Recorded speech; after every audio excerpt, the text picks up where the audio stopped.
The views and opinions expressed on all radio shows broadcast on KYOK are entirely those of the hosts, guests, and callers who are entirely responsible for all show content and do not in any way reflect the opinions of KYOK Radio, its sponsors, staff, or management.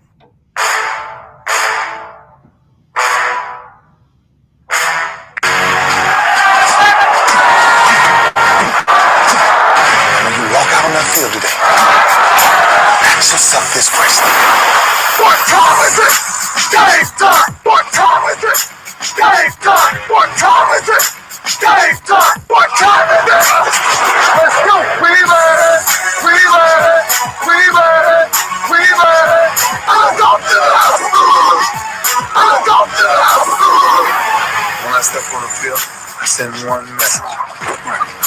This is what it feels like. This is what it feels like. Football is getting hit.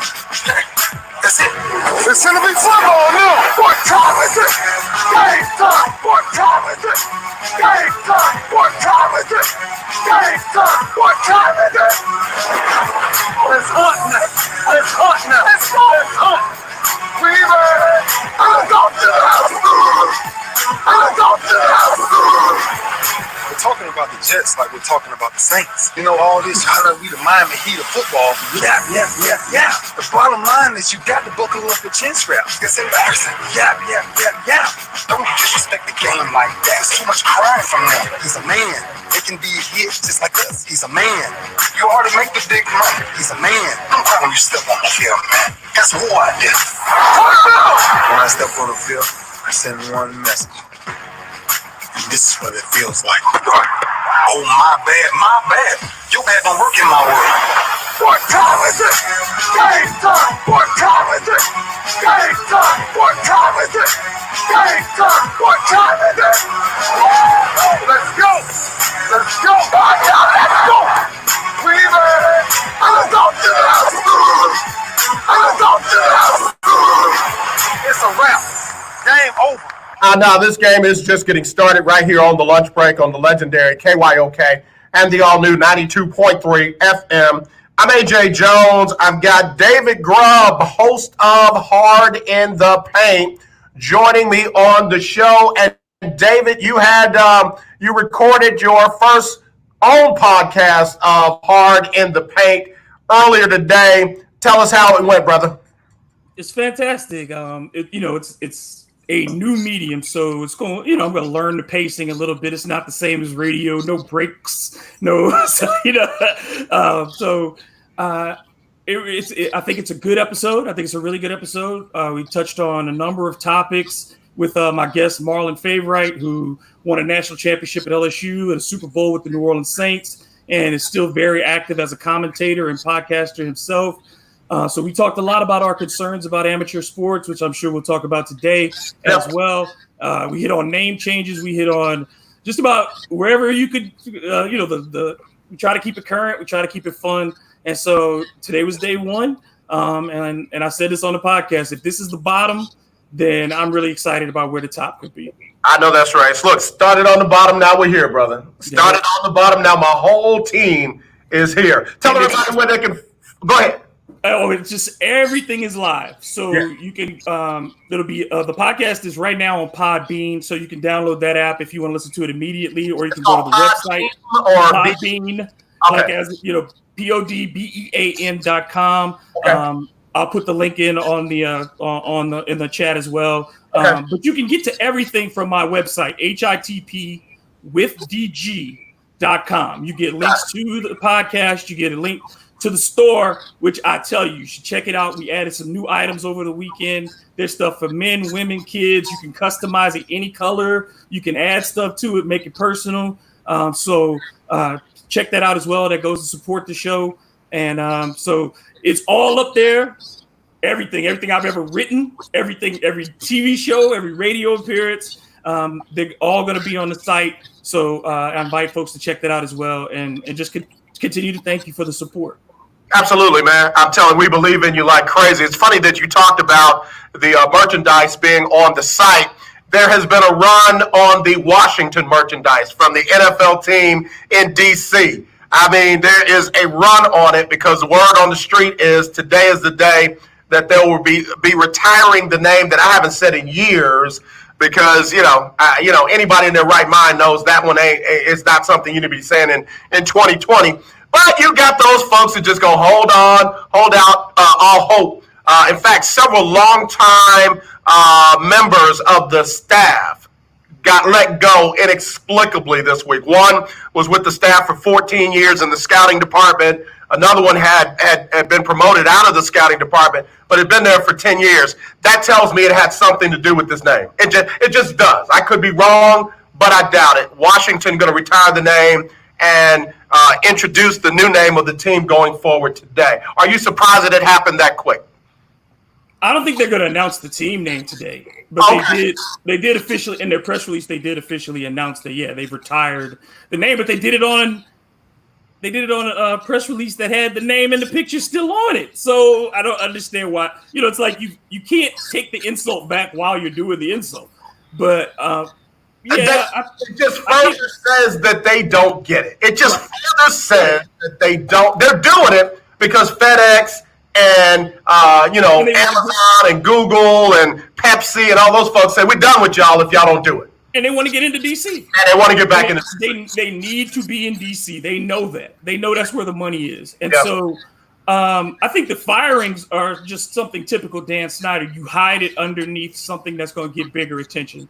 Because if you worked in the Washington scouting department for the last 14 years, you ain't done nothing. What have you accomplished? You've been robbing, stealing money. So there's a lot of people who probably get fired on that personnel side of that team and you have a new head coach too, and so certainly Ron Rivera wants people that he trusts in that scouting department. So I think it's just Dan Snyder hiding one bit of news underneath something that he knew would get more attention. Gotcha. So if like you said, they may not announce the name today. What do you think the name is going to be? I'm hearing one thing. What are you hearing? Well, I know Red Tails is out. That's gonna happen. Yeah. Which would have been fly, though. That would have been fly.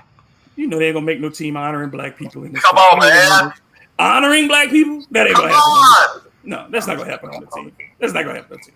This is not gonna happen. All right, let's do this. I got to take a break because I came on late, couldn't get my gear together. I'm my own IT guy, and I have to fire myself. When we come back, I want to hear what you think it's going to be. I hear a name, and if they come up with this name, I think it will be not as bad, but you're in the same neighborhood. We'll be right back with David Grubb, host of Hard in the Paint, right here on the lunch break on the legendary KYOK and the all-new 92.3 FM. And if you want to get in with us, you can call us 281-453-1000. That number 281-453-1000. For all of you who don't want to talk about why Black Lives Matter, we are talking a little sports today, so there you go. An attorney spokesperson representing a team of lawyers who've helped people that have been injured or wronged. Have you been diagnosed with cancer? Are you one of the millions who have taken Zantac or other generic versions of this popular drug to help treat stomach issues? Then pay close attention to this message. The FDA said it detected low levels of a probable cancer-causing chemical known as NDMA in Zantac and other generic forms of this popular drug. They've banned sales and even removed it from the market. If you've been diagnosed with cancer and you've taken Zantac or a generic equivalent, call the legal helpline now. You could receive a free cash award and have your medical expenses covered.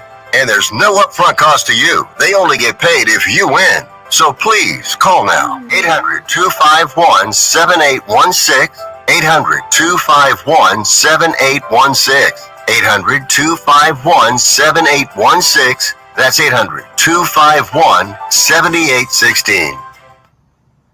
If you are trying to quit drinking or doing too many drugs, listen to me. You don't know me and we'll never meet. I had a problem like you once. I drank and used to party a little too much till it got out of control and almost ruined my life. I realized I needed help to fix my problem before it totally destroyed me. If you've tried to fix your drinking and drug problem and you know you can't do it alone, you need to call the National Treatment Advisors. They'll immerse you into a 30-day program to replace your old habits with new habits and totally change your life. And if you have PPO private health insurance, the entire program may be covered. Fix your problem right now before it gets any worse. Get clean. Call now and learn more. 800-961-2730. 800-961-2730. That's 800-961-2730. I'm Linda J. We all know Election Day is just around the corner. We want change. We need change. We can be the change. Exercise your right for change on Election Day. Don't talk about it. Let's be about it. So let's roll to the polls in record numbers and we can make that change. This message is approved by KYOK 1140 AM, 92.3 FM, and KYOKradio.org. Having trouble getting focused? Getting your to-do list done? Seek ye first the kingdom of God and his righteousness, and all these things shall be added unto you. KYOK 1140 and 92.3. It's inspiring. It's empowering. It's life-changing. It's called to inspire with best-selling author and motivational speaker, Dr. Sylvia Cole. Tune in every Tuesday morning at 11 o'clock here on the legendary KYOK, 1140 AM, 92.3 FM, and KYOK.org. This is Jasmine Highsmith, and you're having a stop sports with your lunch here on the lunch break on the legendary KYOK. Jasmine Highsmith with your awesome self. She is the daughter of Alonzo Highsmith. You know, he was one of the baddest dudes in that backfield for them Houston Oilers. You don't know about them Oilers Love You Blue, do you? Do you, Big D? Look, I knew that song. I told you, my daddy grew up in Port Arthur, so I know Houston Oilers, Houston Oilers, Houston Oilers, #1. I had that jersey. I had a Houston Oilers pinning on my wall. I showed you that picture of my Warren Moon autograph. Yeah, I showed you that. I be hating on you, man. I was hating on you.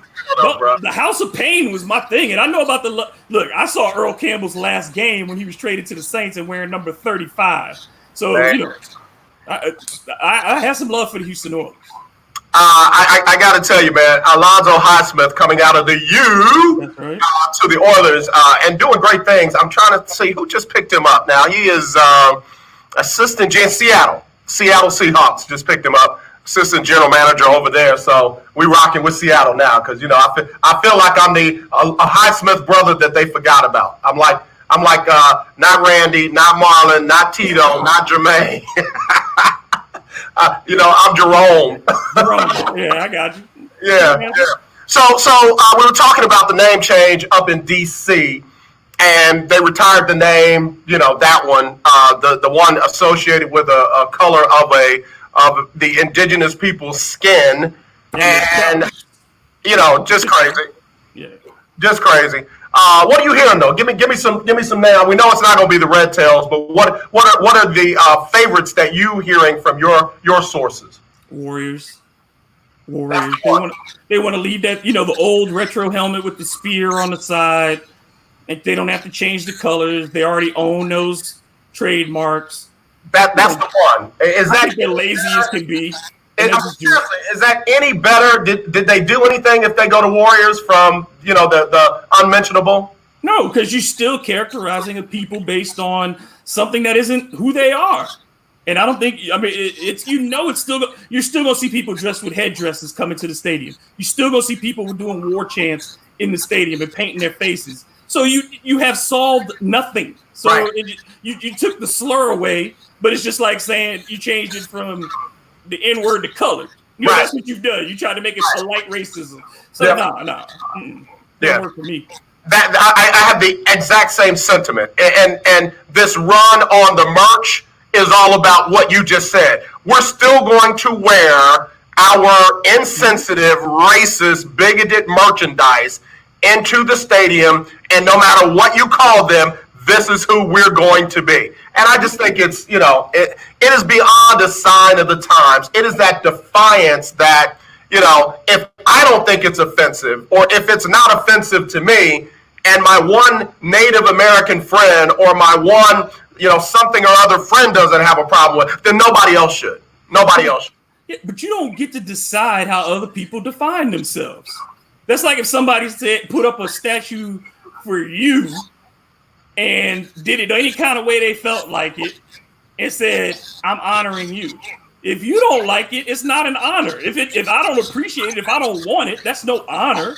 You don't get to decide how I should feel as a person or as a group of people. So I don't understand how white folks can decide these things and say, well, we are honoring them.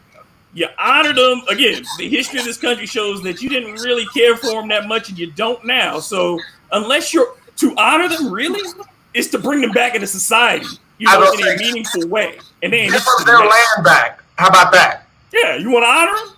Get them out of poverty. You want to do that? Slow down alcoholism for them. Do those things. Create job opportunities so that they're not, living basically off the money in a lot of ways that they get from these casinos, which high alcoholism, high depression rates, live on the worst land possible, high suicide rates, all of that, all of it, and they don't care. They don't care. Yep. It's the what about Chicago of sports names?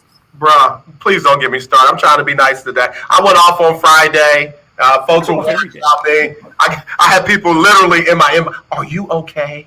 And it's like, look, have they arrested Breonna Taylor's killers? Have they arrested Elijah McClain's killers? Them 3 men that shot Ahmaud Arbery, have they been convicted yet? Those are the things that matter to me. I'm not worried about entanglements. I'm not worried about you calling me a militant. But anyway, it's so our little sister, Kelsey Nicole Nelson, host of Listen In with KNN, posted on Twitter that the fans of DC got a chance to pick the name for the Wizards.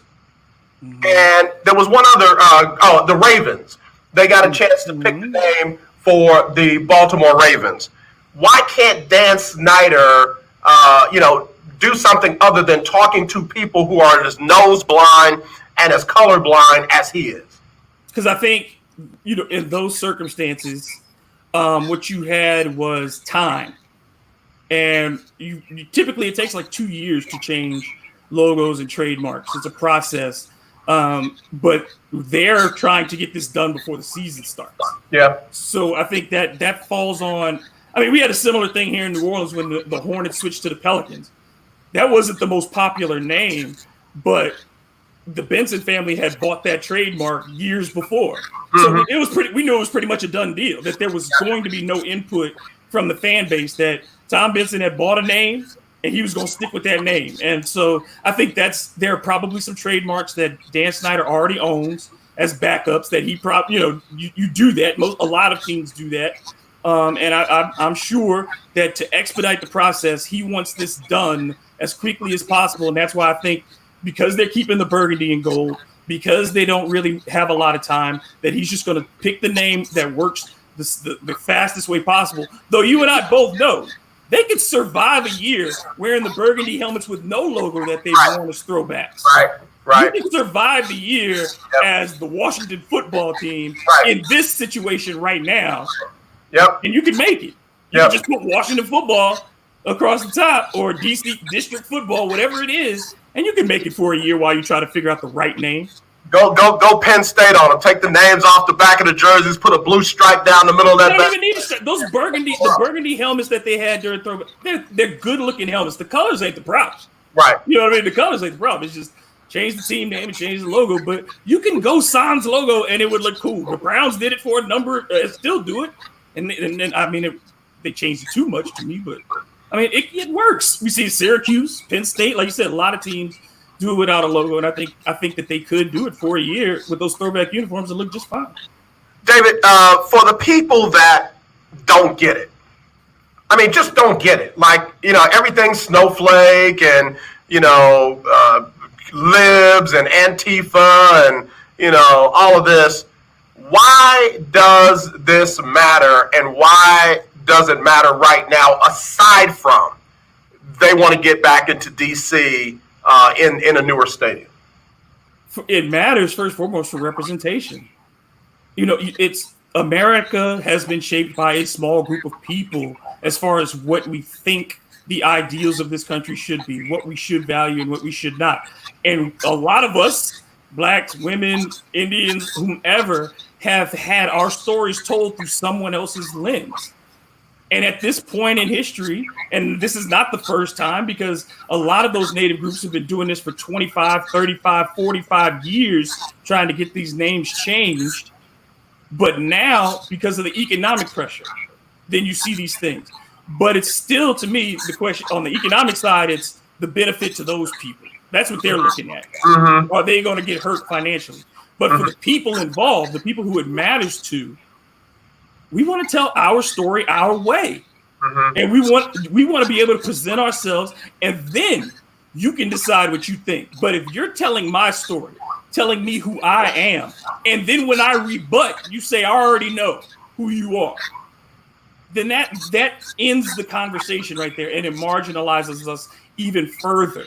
And that's what this is about. This is about telling history not from one side, but telling it from all sides, and letting people really understand what's happened rather than present the Disney-fied version of what America is. Mm-hmm, mm-hmm. Very well said, because, you got a lot of people that are just in turmoil right now. They just don't understand how all of this got to be a problem all of a sudden. It was no big deal before. Yeah, we understand about George Floyd. Yeah, the Ahmaud Arbery thing was bad. Don't even get me started on the Breonna thing over in Louisville, because that is getting more and more senseless each and every single day. Let me digress for a second. Mm-hmm. So we had a police officer here that executed a no-knock warrant in Houston, and they literally, broke into this house. White man, white woman. They're shooting back at the police. Police officers are killed. Police officers are hurt. This man has been charged. This man is going to stand trial. This man has been kicked out of the force. He is not on paid leave. They're not trying to investigate and see what's what. They just waiting to get on a docket so they can put him and several others away. I mean, they literally went back and investigated and found several others that did the same thing and kicked them off the force. For some reason with Breonna, it's, we got to get all the facts. You broke into a person's house that was not who you were looking for. You already had the suspects arrested. They were in custody. And you killed her. Shot her 8 times. And then arrested the boyfriend because he shot back. He didn't know who was in his house.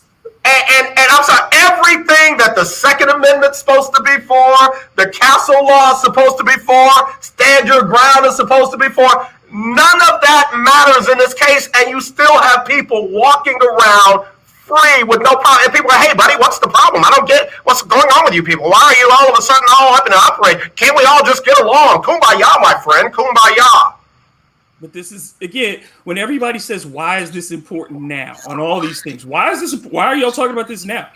We've been talking about all of these things for hundreds of years. Like, it's just now bothering you. It's now infiltrating the sphere of your life. Right. You could ignore it before. Right. And now it's right at your front door and you have to deal with it in one way or another. And apparently the best way for a lot of folks to deal with it is continued denial. Yeah. And when you have a situation like this, if Tamir Rice had been a white child in the park shot by a black cop, what would have happened? If Breonna Taylor had been a white woman sitting in her house, a first responder who everybody wants to call, saying heroes, heroes, heroes. Well, you killed one of your heroes. You killed one. Hold on. Remember the first responder that showed up to a call in Minnesota, and the white woman that made the call came and slapped the car or bumped into the car. He feared for his life and killed her. He's in jail, bro. He's in jail. He's not on paid leave. The police union didn't come to his aid. Folks didn't throw their badges down. Oh, I'm going to quit because our brother in arms, brother of the blue, and there's no march for We Love the Blue. He got prosecuted right away, 20-something years. That's why I don't like the whole conversation around cancel culture, because that's not what this is. Right. It's a cult. It's what it is. It's calling people out for inaction and calling people out for what they say and what they do. And we have every right. Again, when people who are on the right say that, y'all are trying to do this and businesses can't, like with the Goya, the CEO of Goya, and people said, well, boycott him. And they said, well, look, you're trying to cancel people who have businesses. My dollar is my vote. My dollar is my vote. That's what we've always been told. Where consumers put their dollars is how they tell you about what they value. So if I'm telling you that this company is not aligned with my values anymore and I want to spend my dollar somewhere else, that's not my fault. If Goya loses money, that's not my fault. Get people who are in line, and I have that choice to make. And the same people who put up boycotts of television shows, of musicians, who tried to get NWA arrested, who tried to get Ice-T arrested for saying stuff in music, doing all these things, who sent letters to TV shows that get this stuff off my air. The same people who got Nat King Cole kicked off of TV in 1950s after one season. You got that man kicked off there because of letter writing and all those things. Now they say we're doing it to cancel people.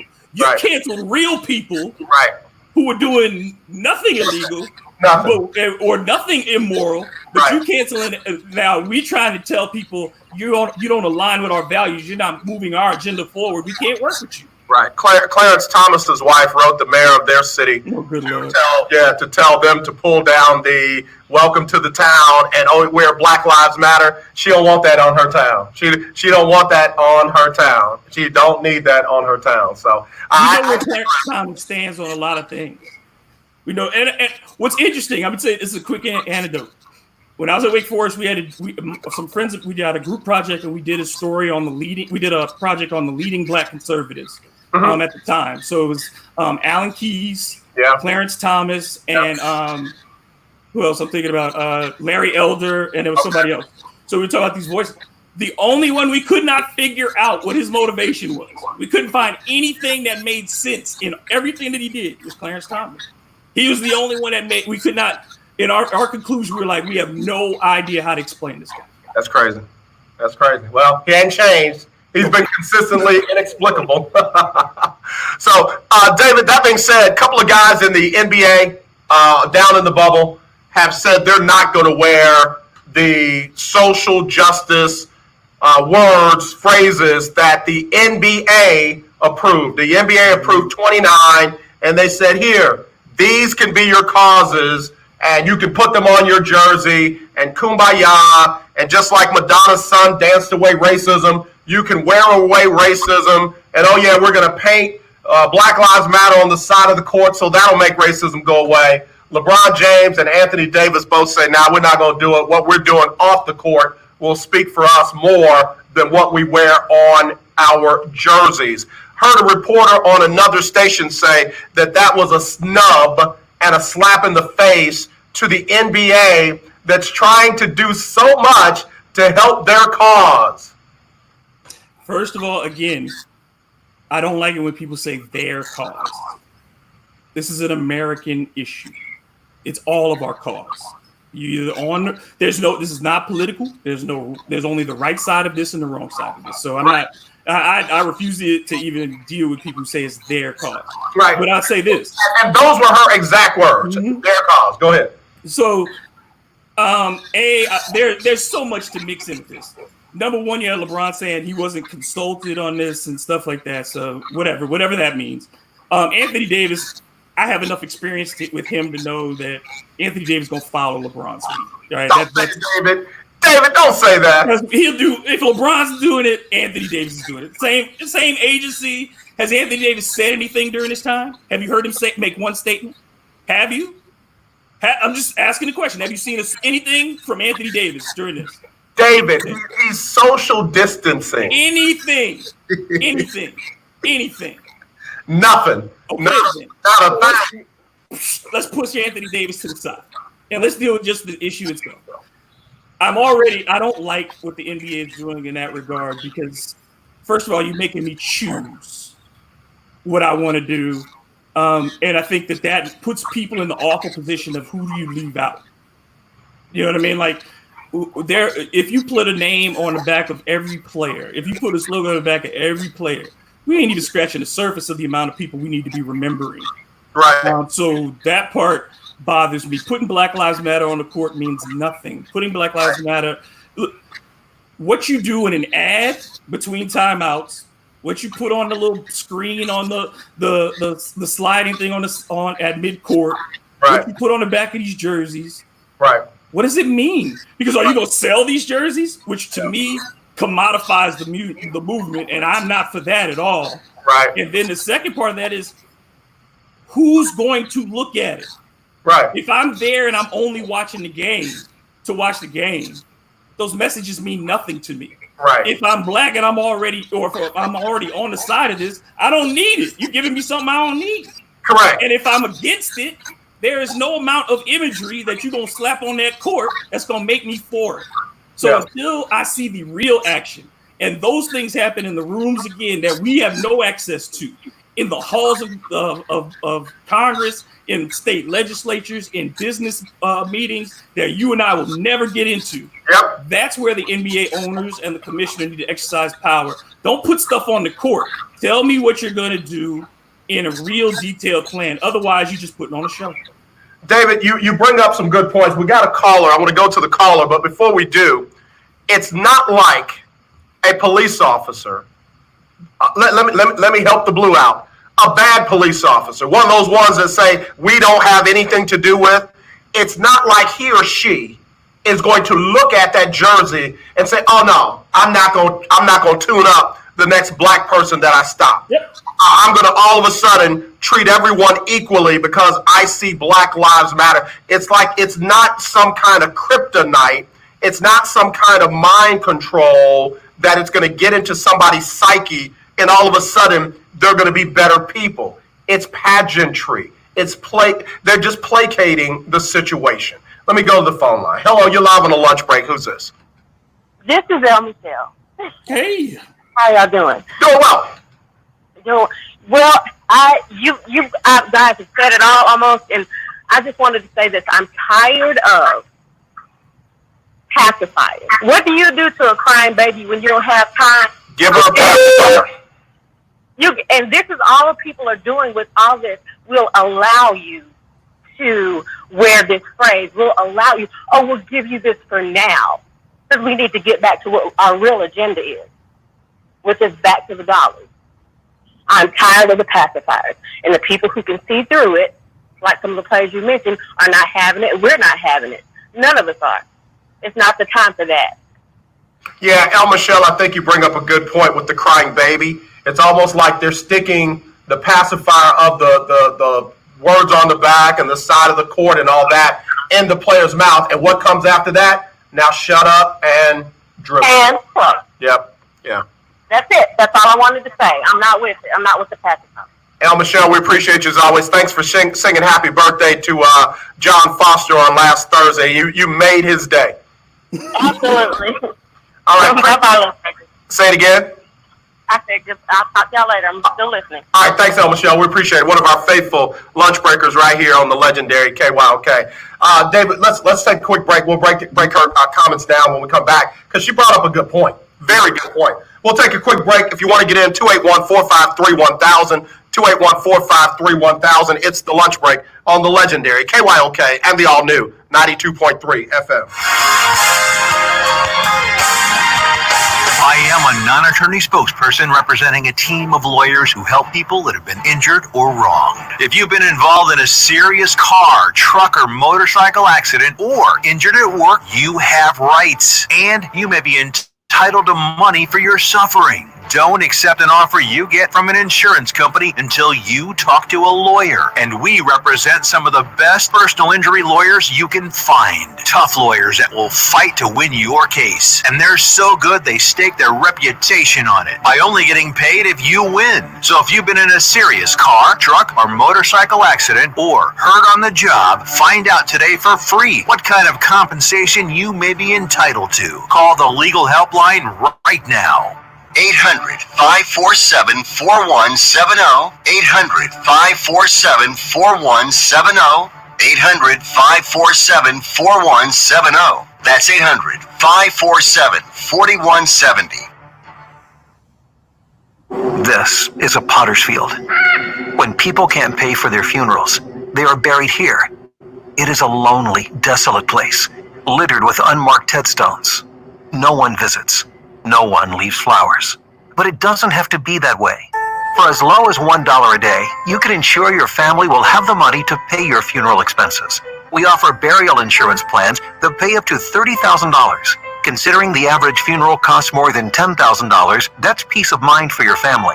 There are no medical exams, your rates won't increase, and your policy cannot be canceled as long as you make your premium payments. Call now to get approved in minutes and ensure your final resting place is more than just a pauper's grave in a potter's field. 800-308-6729. 800-308-6729. 800-308-6729. That's 800-308-6729. Paid for by Final Expense Direct. Has someone in your family lost a job recently, and now you can't afford your mortgage payment? Or do you have a rental property and your tenants aren't paying you? Quick Cash Offer can come to the rescue and pay you cash for your home immediately. Yes, sell your home and get cash all over the phone without dealing with real estate agents and risking your safety by showing your home to lukewarm buyers. You don't need to lose your home to foreclosure. If you have any equity in your home, we will buy it and give you cash within days, all in a simple over-the-phone and virtual process. Call Quick Cash Offer now before the economy gets worse. Sell a home you can't afford or just don't want to get the cash you need today. 800-780-1431. 800-780-1431. 800-780-1431. That's 800-780-1431. Who was that told me not to clear my throat? Karen Gibson? This is Tori and Terry, and we're with a new show on the legendary KYOK called Marriage Talk. She said take a breath and drink some water. Yes, that's Saturdays at 1 p.m. The water's important, gotta stay hydrated. Call in and talk with us about your marriage questions, engagement, relationship questions. We're here to assist you. Saturdays at 1 p.m.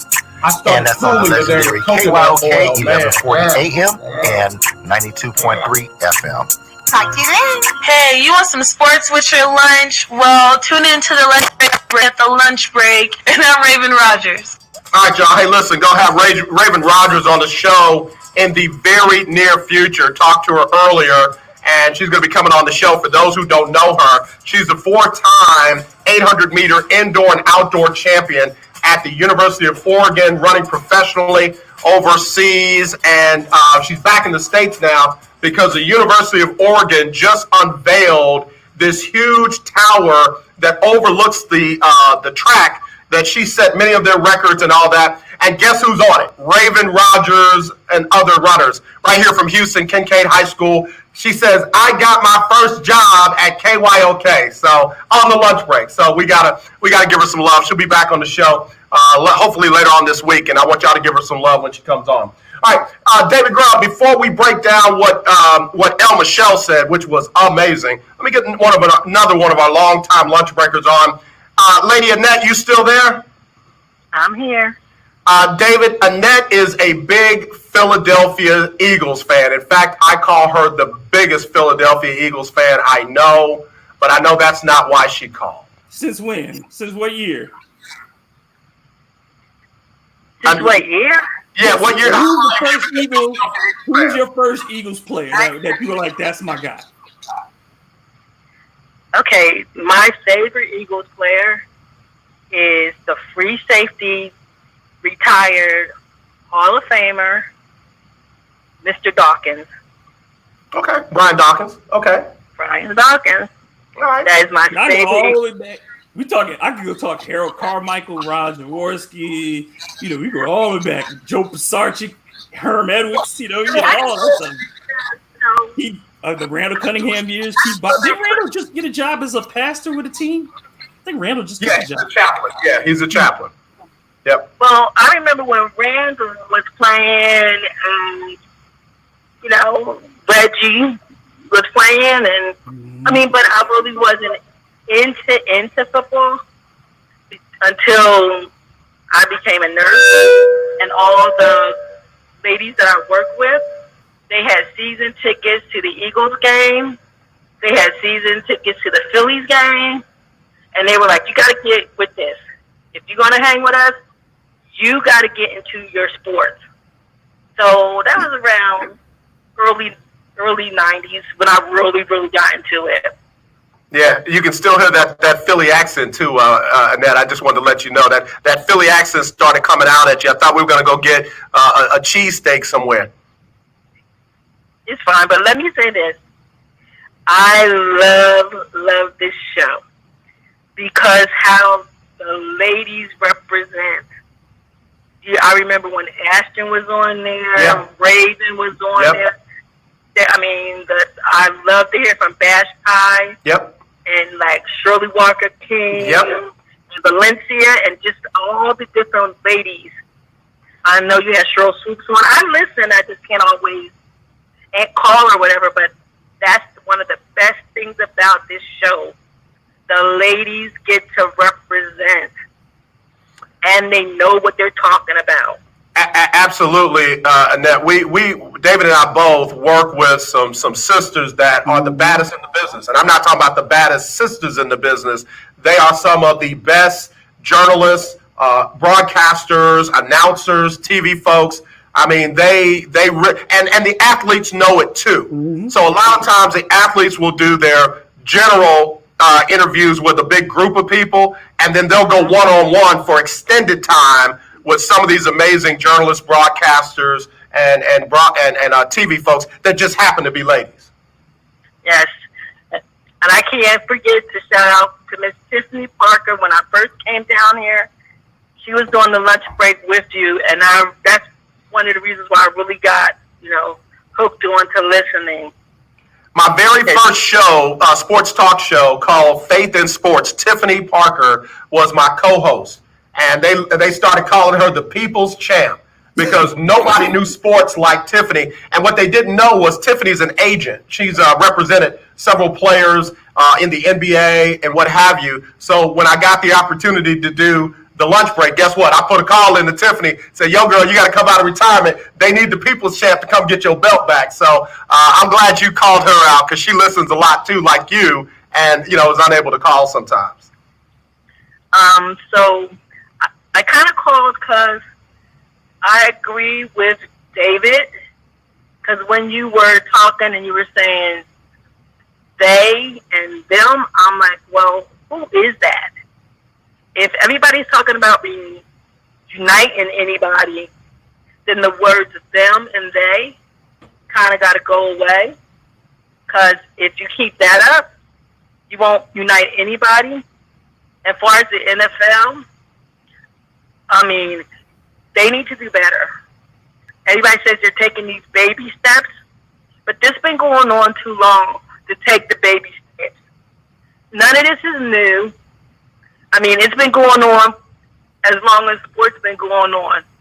We're going to ask Jackie Robinson. We're going to ask all the old-time players about this stuff going on. So there's no reason for them to be taking baby steps. No, you're absolutely right, and that's why I'm not giving Dan Snyder all the credit that everybody wants to give him.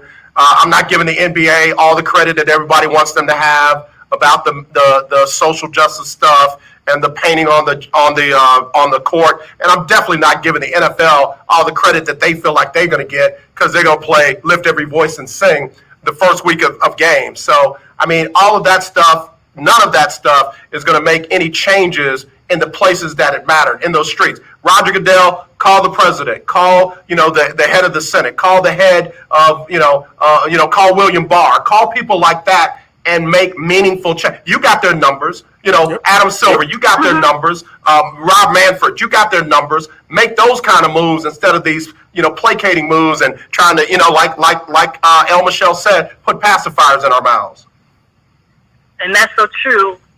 And just one other point, because I'm an Eagle, about my Deshaun, he has to learn that he can say, basically, get his point across, but he needs to learn to stretch the limit of the dictionary and the thesaurus. There are a ton of words and phrases that you can use to make your point without bringing it up to where it's going to be such a backlash. Yeah, you're absolutely right. Anytime you quote Hitler said, it's gonna go bad. And you know, I believe that the right folks have gotten to him, you know, and pulled him aside and talked to him, because he's issued now several apologies. And they better not fire him. They excuse me. He's getting disciplined. Yeah, they better not fire him. Just like they did Riley Cooper, send him home, let him spend some time with his family, on them, bring him back, let's play ball. Absolutely, I agree. Annette, we appreciate you. You tell your fabulous husband we said hello. You stay safe out there. And you know what? Thank you again. You know what you did for me, and I really appreciate it. Anytime. All right, love you, my friend. We'll talk to you soon. You too, my friend. All right, that's Annette again. I mean, she's one of the first callers right after Ferdinand to call the show, and just got to give her a lot of love. Hey, there's been breaking news. Thank you, I Am Valencia King, for breaking it. Russell Westbrook posted on his social media site that he, in fact, had tested positive for COVID-19. And I got to give one of my boys credit, because Dr. Aki Davis, who comes on Thursday with the Sports Fellas, had been reporting this for over a week and a half. And he started hearing, well, you know, who are you, and how come you don't have so many followers, and Woj didn't report it, so, you know, we're not going to believe it. And here it is today, and Dr. Aki Davis, I was just getting ready to post it on my page, Dr. Aki Davis has been reporting this for over a week and a half. Yeah, I actually did a podcast this weekend, and we were trying to discuss, you know, why Harden and Westbrook had not gone down to Orlando yet. And so we thought about it too. We said, you know, maybe this is COVID related, especially when you look at Harden, who's also an asthmatic. So I wonder if he's also dealing with it. So yeah, it's every day you just get it becomes more and more difficult for me to say this is a good idea. And I never really did think it was a good idea, but it's just, you know, 15,000 plus cases in Florida. Yesterday.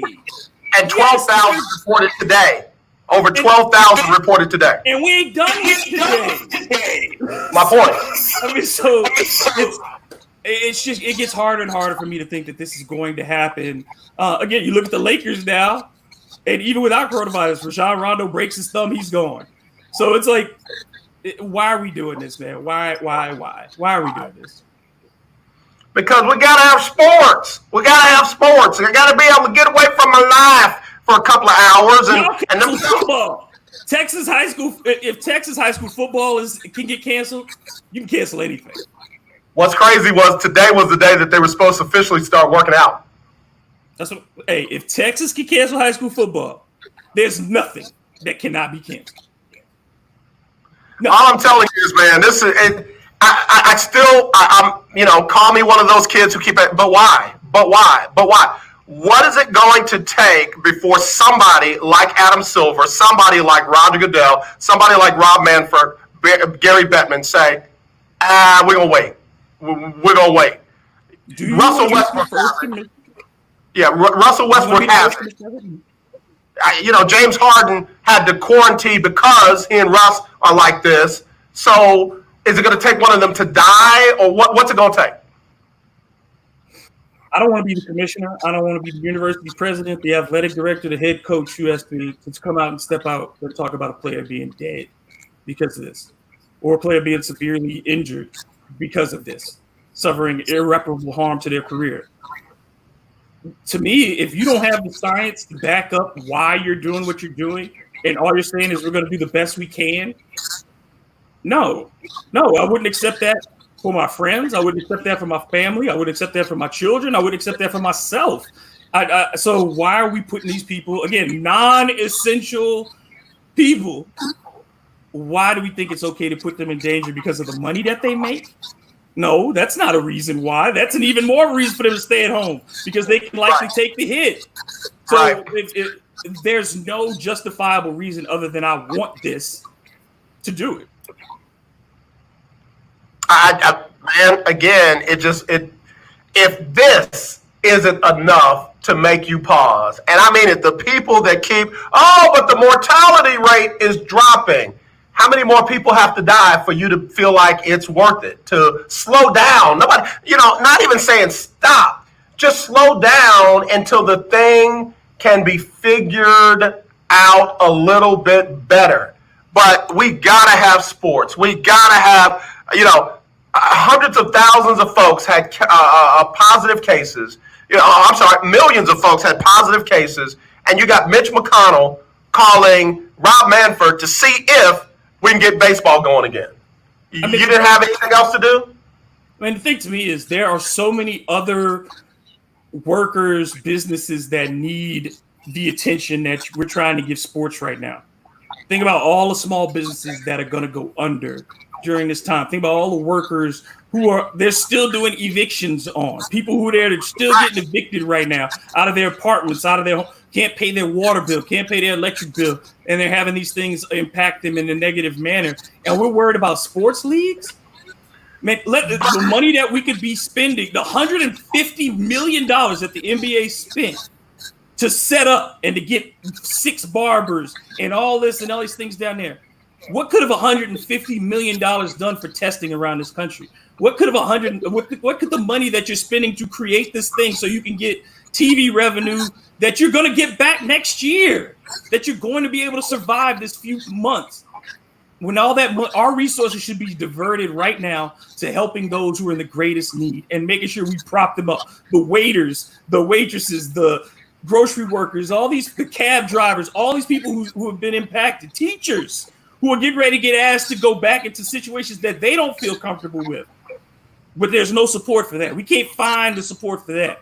But everybody got to have their football, got to have their basketball. It shows you when you politicize things like wearing a mask, how off we are as a country and why the rest of the world is laughing at us. Bruh, let me just say, this whole kids going back to school thing too. DeSantis, the governor of Florida, said if you can go to Walmart, then the kids can go to school. Wait a minute. Not a single child I know goes to Walmart 5 days a week for 7+ hours a day and sits around with other kids with their nose running, with their coughs and hands dirty and all that kind of stuff. There is no way in the world that a sane person with a half of a brain cell can make that kind of comparison and send kids. We're not talking about employees. We're talking about kids. And I know what the deal is. When you send those kids to school, then the workers can go back and the economy can get moving again. But see, again, that's why when you talk about this is the stuff that focuses on what and what we are missing out on as a society, what the things that we don't get. Because the reason these workers have to have daycare and daycare being almost as expensive as college, how do people afford that anyway? So school is not supposed to be a babysitting service. And that's what we're basically saying it is.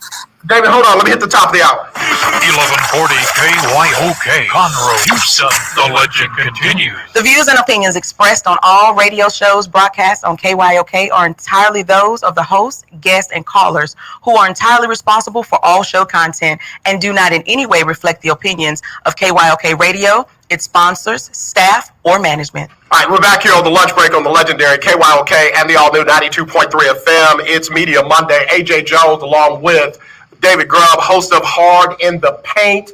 And David, what days are you going to do Hard in the Paint now that you're podcasting? Every day. Every day. There's going to be a new one up. Yep. Okay. Every day. Right. That's what we do 5 days a week. I'm not going to break my rhythm.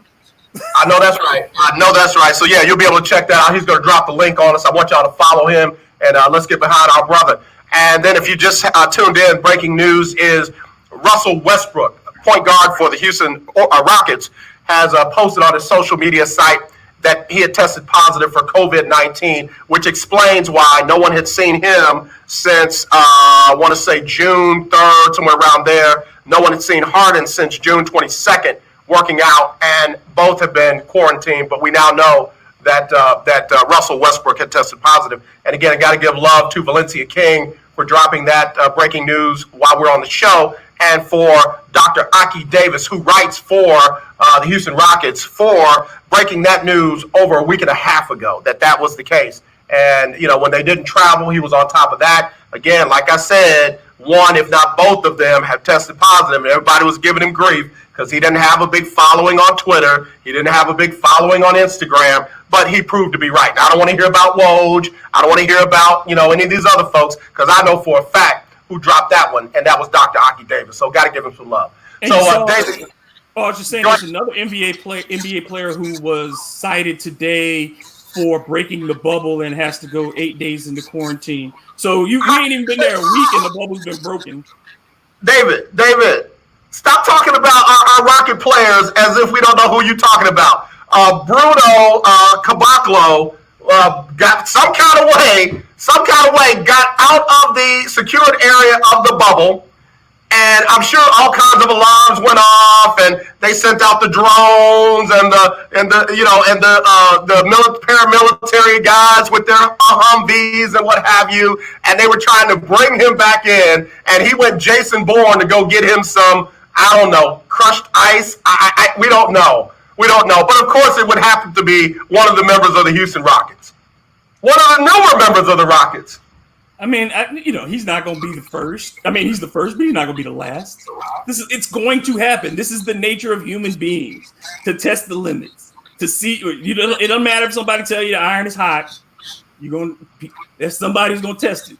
Make sure. So, again, we've already seen women posting on the internet saying that they have been invited to the bubble. Now, and other players responding to it. Mo Bamba calling out another player and saying, "Oh, he up to it again." There are going to be things that, as long as this bubble is going on, there are going to be some things that we learn about these cats that we may not have wanted to know before, because it's going to get guys. You put enough guys in the same area. Women to anybody, you put a group of people together long enough, stuff starts to get too real. I don't want it. I don't want to see it. I don't want to see people any. Get some stories told. What comes out of this bubble? Entanglements, none whatsoever, none. Speaking of that, Spurs head coach Greg Popovich, when asked about security and safety in the bubble in Orlando, said, "I don't know where else you would be as safe as we are right now," end quote. I think he's talking about from a health standpoint. He ain't talking about from the importing standpoint. Importing. Yeah, they think that they're safe. You have the illusion, but that's all safety is. Safety is a feeling. It is not a real thing. There's no such thing as actual safety. That's how you feel. I could put you in a room surrounded by all the barricades and steel and concrete in the world, but if you internally don't perceive yourself as safe, none of that matters. You know what I mean? So I think that it's easy for them to say that today because that's what they've been told. This is the safest possible environment that we can put you in. But we don't know the reality, and we cannot know the reality until after how safe people were. We won't know in the midst. We won't know until after. And after could be far too late. Yeah. Hey, real quick, Valencia King, I am Valencia King, said Mo Bamba was deflecting. Man,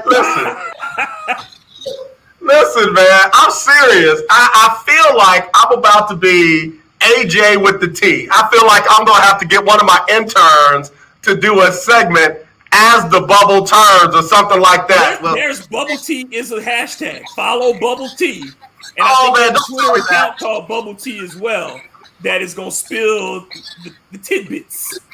See, I'm going to have one of my interns following the Bubble Tea, and they're going to have to give us an update from the Bubble Tea. Bubble Tea. Bruh. Oh, my gosh, man. It's just like, what could go wrong? What could go wrong? Man, like I have thought about even if they stay healthy, I'm thinking about there gonna be dudes who find out maybe this chick from this town, we both know her. You know what I'm saying? There gonna be cats who find out, there are going to be things that my God, come out. Look, teams are in different towns. Look, we know the road. You know what I'm saying? This is not something that you just pretend. We've read the stories from players themselves. Different town, different lady. Man, hold on. Some stuff is gonna be found out. I'm telling you. Some cats are gonna be seen with people, and pictures are gonna go somewhere. It's a good thing. I tweeted this morning.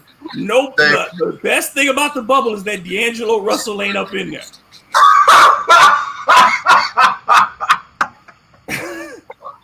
Oh my gosh.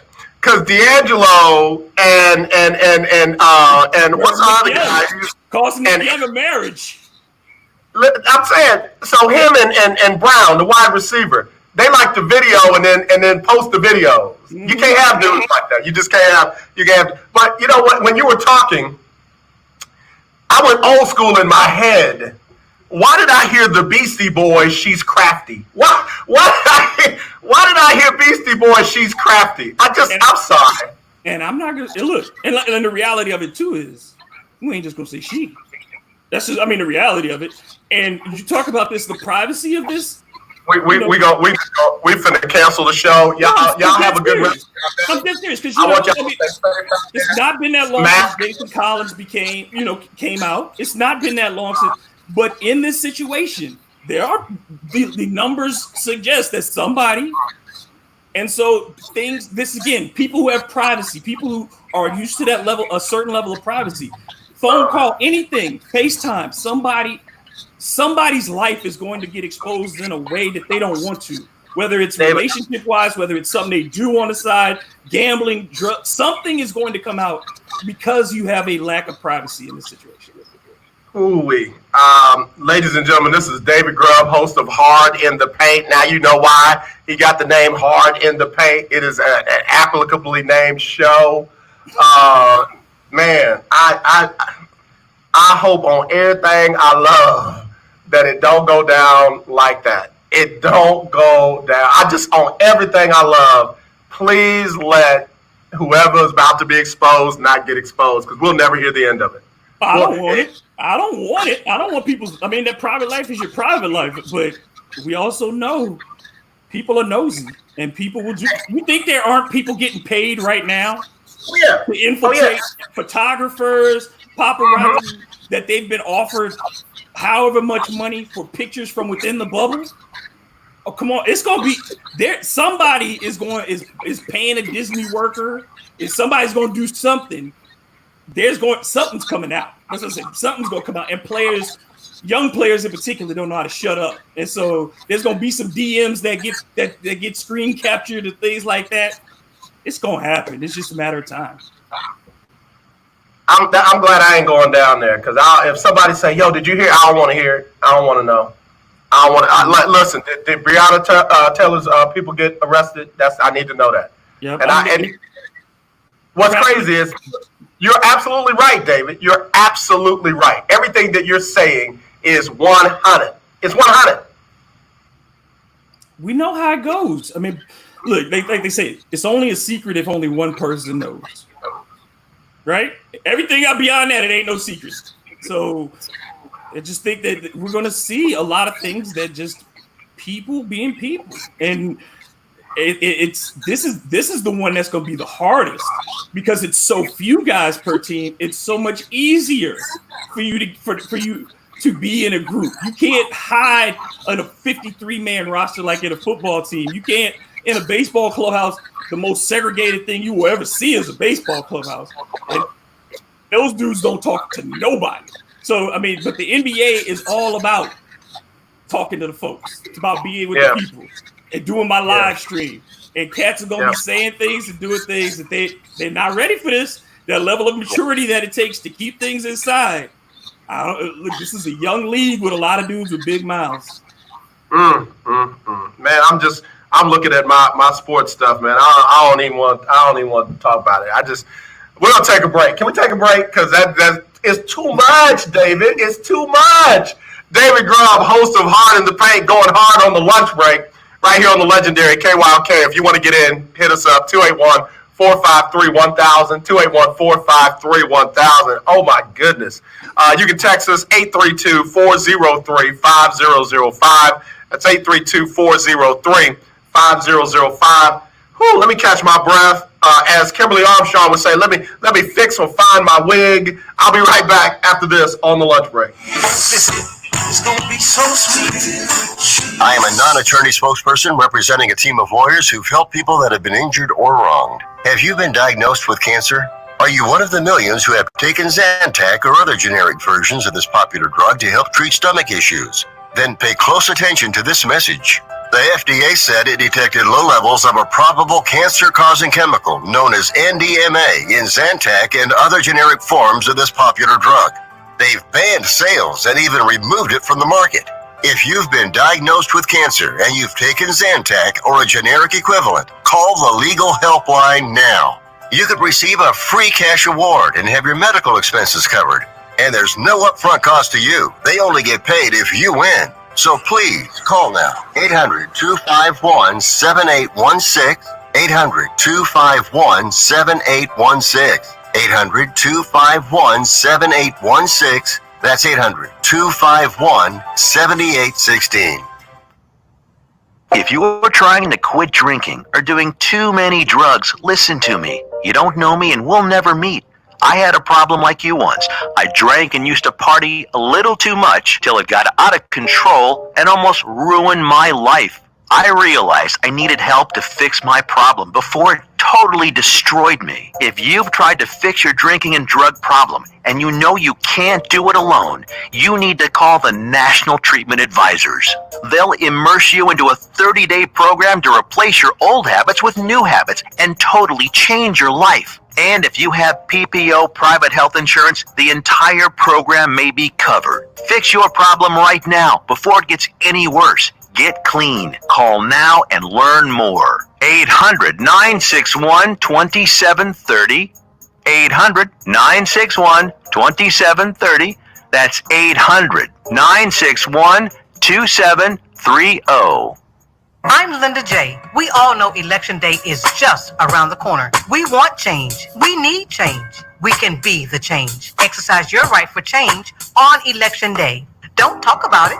Let's be about it. So let's roll to the polls in record numbers and we can make that change. This message is approved by KYOK 1140 AM, 92.3 FM, and KYOKradio.org.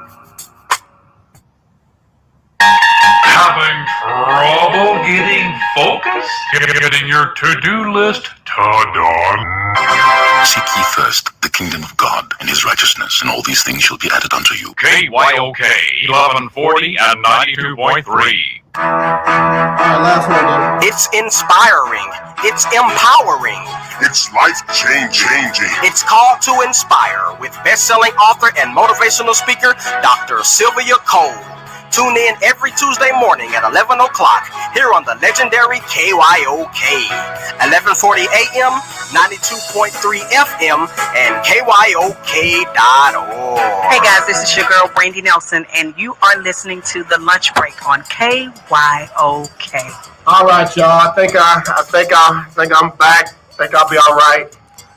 Oh man, woo! I don't even want no bubble now, man. I ain't even gonna fool with the NBA. I'm just gonna watch soccer, race car driving, golf, tennis.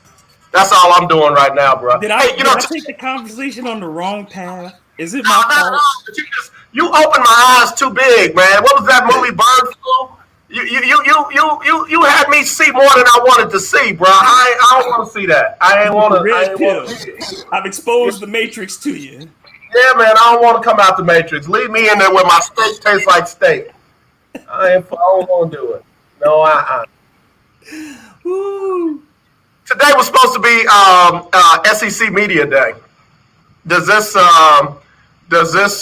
you covering LSU and some of the other schools? Does this give you a more sobering feeling that football in September really, really might not happen or at least be delayed? Yeah, I actually had an interview with the editor-in-chief of LSU's Sports Illustrated's LSU page this morning, and that'll be airing on Wednesday. But we talked about the SEC meetings today. All the athletic directors will be in Birmingham today and they are trying to figure out what they're going to do. They want to wait as long as possible to make their decision. The Big Ten has already said that they're going conference only if they play. Pac-12 has said the same thing. ACC is probably going to do the same thing. So it's down now in the Power 5 to the Big 12 and the SEC. And where are the hot zones? Florida, Texas, Louisiana, Mississippi. These are the places that are the worst, and those are the places that dominate the SEC. If you don't see kids on campus, I guarantee you then you can't have it, because then there's going to be a legal fight that you have officially made those players employees. Because if no other students are permitted on campus, then there's no reason for athletes to be on campus if that's the health condition concern. And I think that that's going to be something that a lot of lawyers are circling around like vultures, waiting for this to happen. And then on the other part of it is the money, like the financial impact by next year. We know there are only maybe 12 to 15 programs that break even or make money in Division I football. Yep. And I think you're going to see future-wise, this is that crossroads for the NCAA. It could mean the total destruction of the NCAA. It could mean the Power 5 breaking off and being its own separate entity. I love it. And then on top of that, you can just see the end of amateurism completely, where business people say, man, I got the shot now.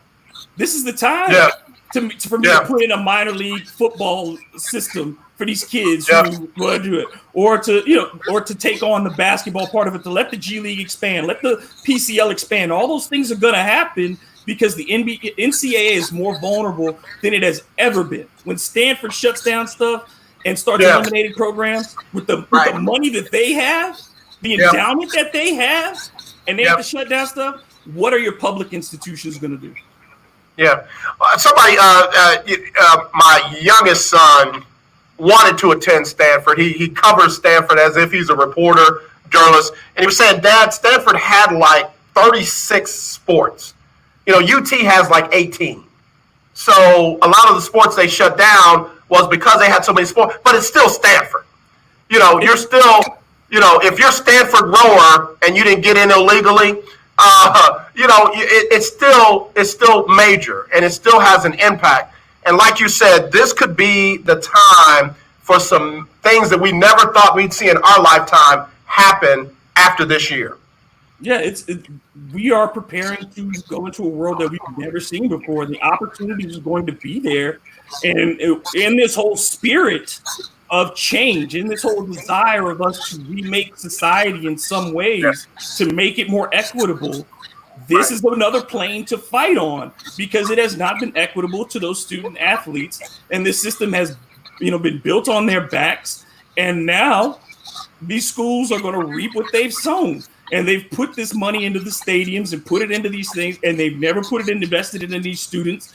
And so I think it's just the world is going to turn upside down. And if you have a cancellation of these seasons, and you're talking about the small programs, think about the small programs. UH can't lose those non-conference games.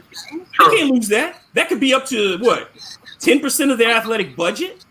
Right. You know what I mean? So there are going to be a lot of programs that don't come back, that this is the end of their program. Maybe their entire athletic program could be gone at the end of all of this because of the money that's lost. No student fees coming in, or fewer student fees coming in. Money that's going to have to be diverted to a lot of other things. I think you're going to see a lot of schools walk out of this just crippled. Wow. And again, you take it to that point where it could be really cataclysmic. It really could be. I was thinking, what if schools decide they don't want to go to LSU to play, in the SEC? Or what if schools in the ACC decide they don't want to play Clemson because, the outbreaks are going on there? But like you said, the bigger picture is some of these schools might not be able to survive this. Oh, and some of them won't even survive as institutions. Yeah. That's the real thing, too, is we're going to have a lot of schools closed down. A lot of private institutions are going to close down because they're not going to hit their enrollment numbers. this fall. Yeah. They're not going to David, be. David, stay right there. Let me get a quick one in. We'll be right back with David right after this on the lunch break on the legendary KYOK and the all-new 92.3 FM. Cable bill forever, or get new satellite internet where cable can't go. Well, now you can have affordable satellite internet service for a few dollars a day. All you need is a mini satellite installed, and you can have unlimited internet connections wirelessly in your home or office. And no cable boxes means unlimited connections and no clutter. You can surf the internet or stream any of your favorite television services with no cable. And the best part is, satellite internet service costs only a few dollars a day for your entire home. Yes, fast internet to surf or stream television for a few bucks a day. Call now for free details and learn how to drop your expensive cable bill. 800-712-8044. 800-712-8044. 800-712-8044. That's 800-712-8044. Having trouble getting focused? Getting your to-do list done?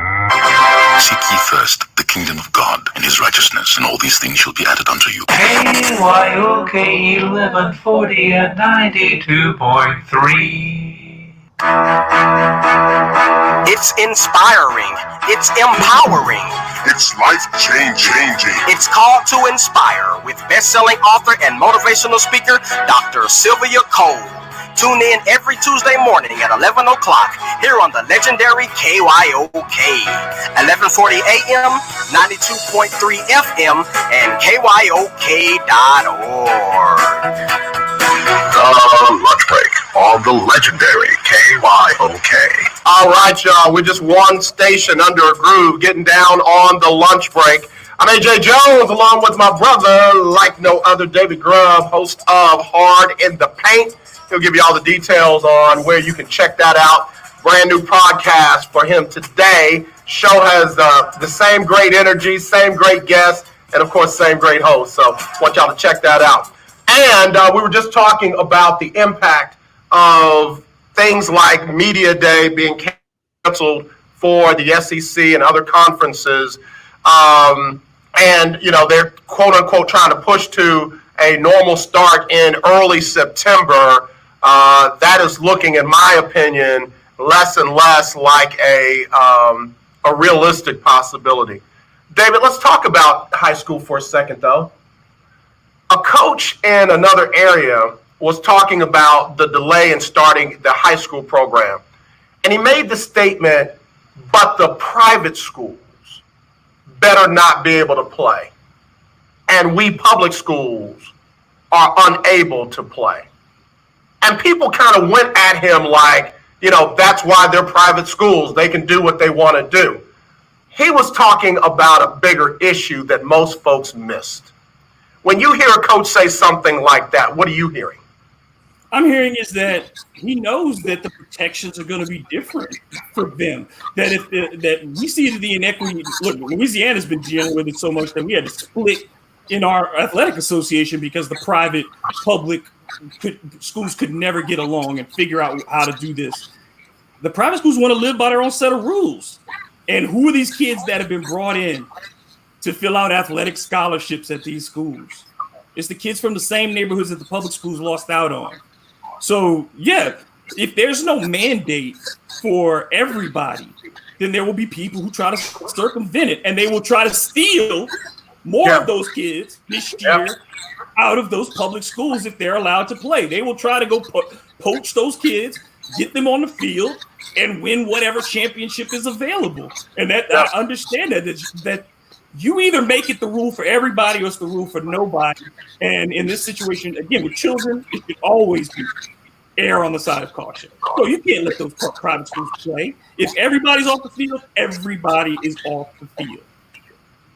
Yeah, I think that's the part that gets me. You know, I've got a little experience with the private and public schools in New Orleans. When I was at De La Salle, my sister was at John F. Kennedy, and it was night and day.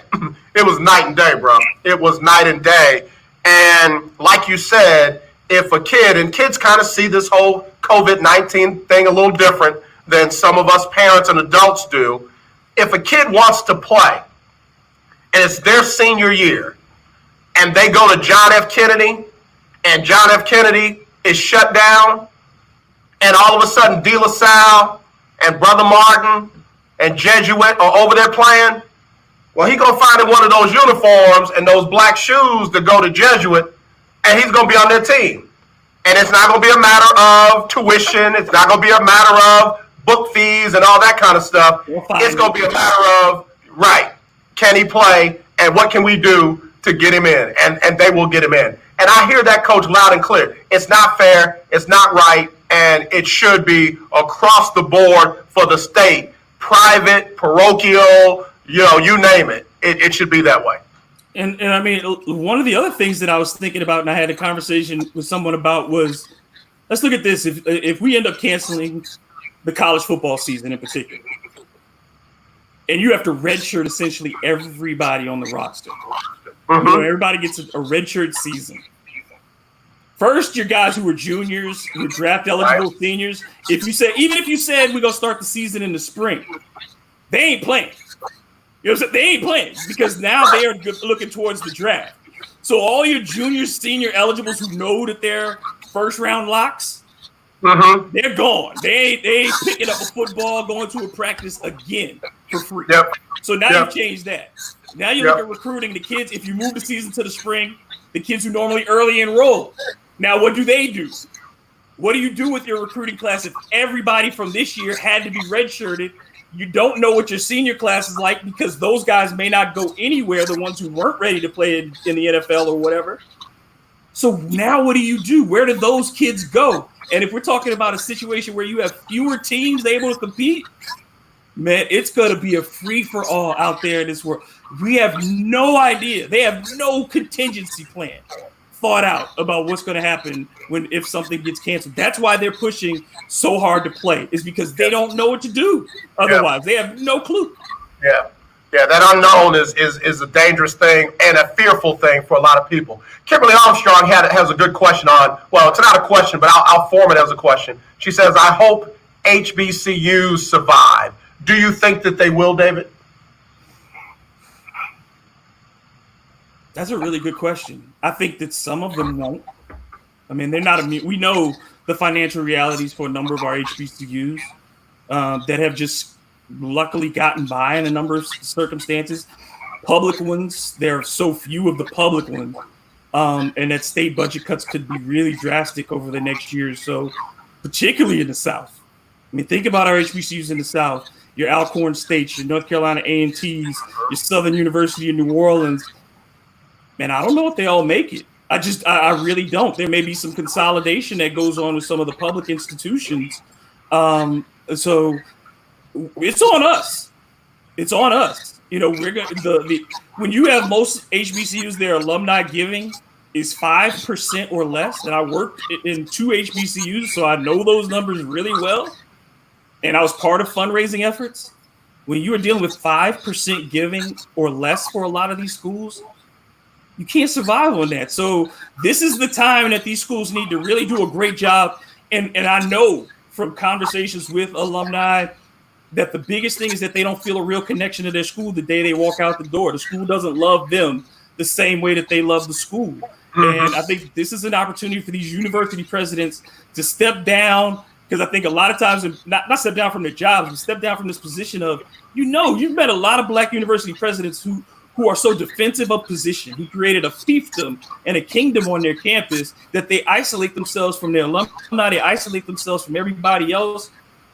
These schools got to get back out in the communities again. They've got to get back with their alumni again. And it essentially has to become a grassroots effort to get HBCU momentum. You can't just rely on this outside thing of people talking about it. It's got to be done. You have to get those communications people, you have to get those recruiters, and they've got to expand where they look. They've got to make more phone calls. They got to utilize Zoom, and they've got to go after students and find any ways that they can to recruit. But especially, you better hit up every alumni that you can and say, give me $5 and we can do something. Yeah, that's what, as you were talking, that's what I was hearing. We got to have a grassroots effort. And Donna Coleman-Holman says, we will be fine. Don't worry. We came from the mother of the earth, Africa, the motherland.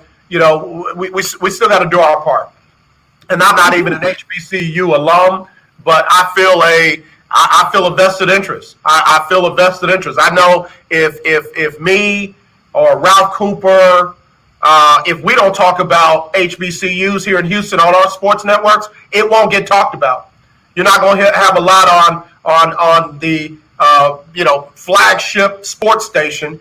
You're not going to have a lot of folks on the home of the Houston Rockets or the Houston Astros talking about Prairie View and TSU, and Southern, and and now Bethune-Cookman coming to the SWAC. It's just not going to happen. So I don't want to just put my mouth on it. I need to put some resources behind it. I'm willing to do that, and I believe other people will too. I think HBCUs also athletically, I would take the step and get out of the NCAA and go to the NAIA.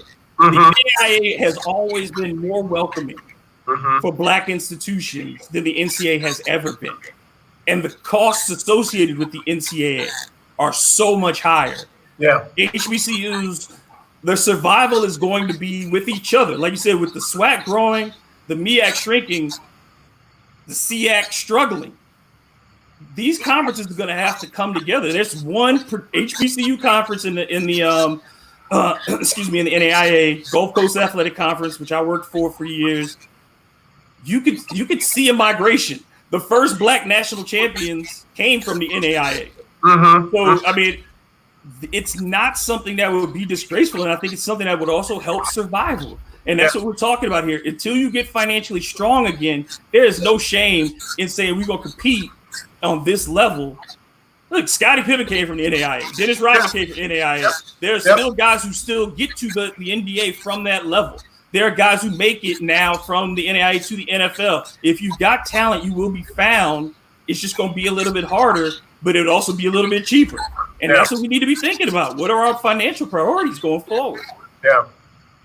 Yeah. Now, Donna, we got faith. We got faith. But you got to have works. Faith without works is nothing.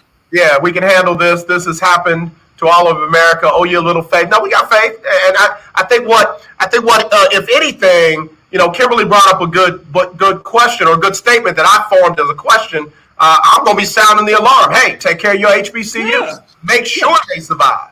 And trust me, if they get a little bit more money from people who went to PWIs and want to make sure, because Tulane don't need my money.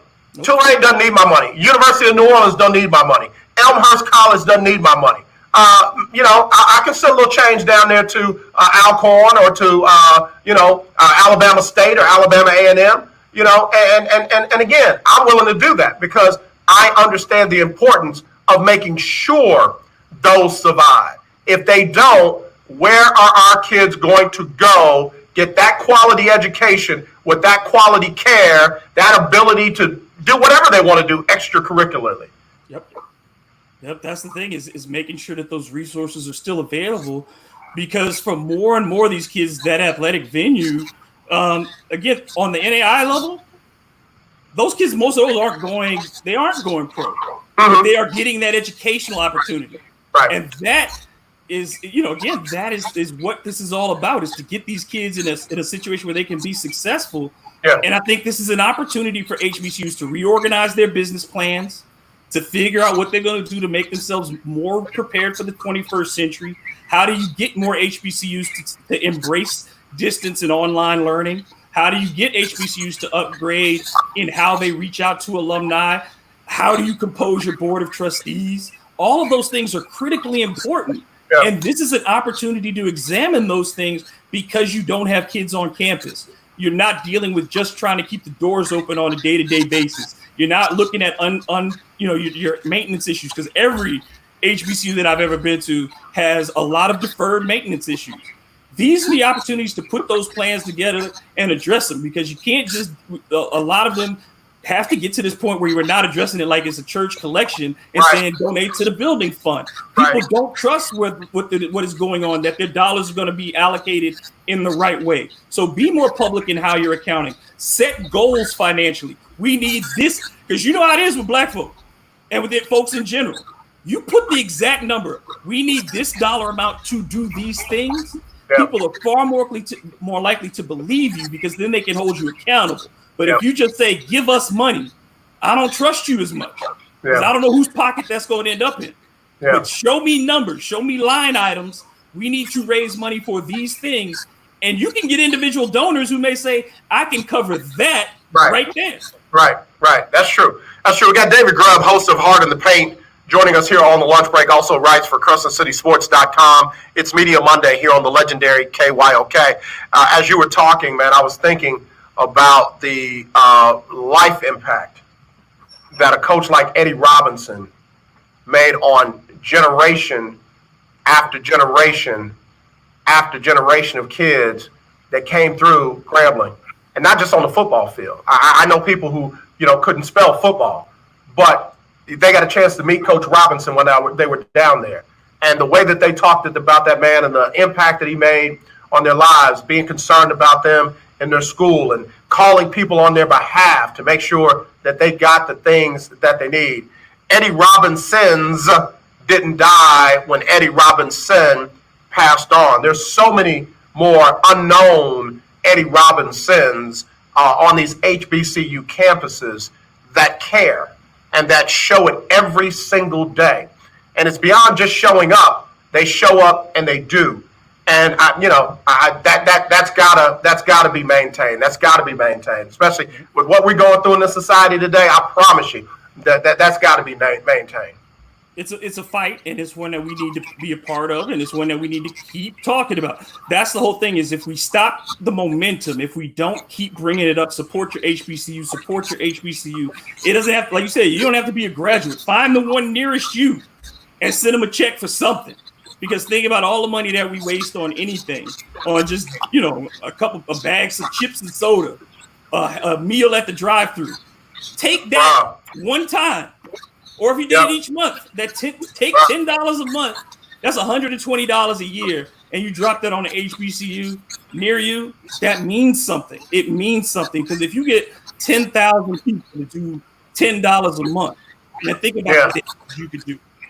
Yeah, most definitely, man. And I already, while you were talking, I was thinking about, calling my frat down on the campus of a couple of these schools and say, hey, what do y'all need? Y'all are ground zero. What do y'all need?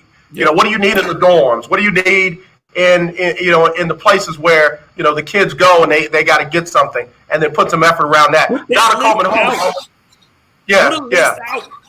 Right. Yeah. Donna Coleman Holman almost made me say a bad word. She was talking about the TSU Board of Regents, man. Now that group right there got to go. That group right there has got to go. So I'm not gonna say anything else but that. All right, David, we gotta get ready for another break, but want to talk a little bit about the NFL when we come back, and not Washington. I want to talk a little bit about the NFL when we come back. Right here on the lunch break on the legendary KYOK. Really good discussion here on Media Monday. If you want to get in on it, 281-421-2800. No, that's a LaPorte Mitsubishi. Don't call them just yet. 281-453-1000. 281-453-1000 if you want to get in. Also, you can text me 832-403-5005. That's 832-403-5005. Again, it's the lunch break on the legendary KYOK and the all-new 92.3 FM. It's inspiring. It's empowering. It's life-changing. It's called to inspire with best-selling author and motivational speaker, Dr. Sylvia Cole. Tune in every Tuesday morning at 11 o'clock here on the legendary KYOK, 1140 AM, 92.3 FM, and KYOK.org.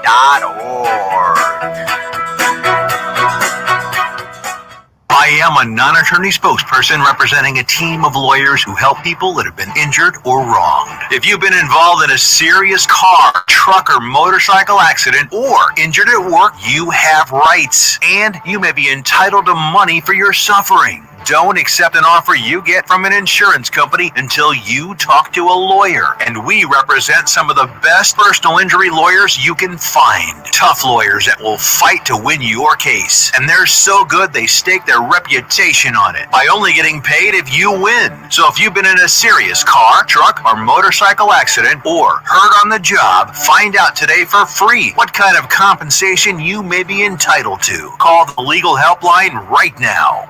800-547-4170. 800-547-4170. 800-547-4170. That's 800-547-4170. This is a potter's field. When people can't pay for their funerals, they are buried here. It is a lonely, desolate place, littered with unmarked headstones. No one visits. No one leaves flowers. But it doesn't have to be that way. For as low as $1 a day, you can ensure your family will have the money to pay your funeral expenses.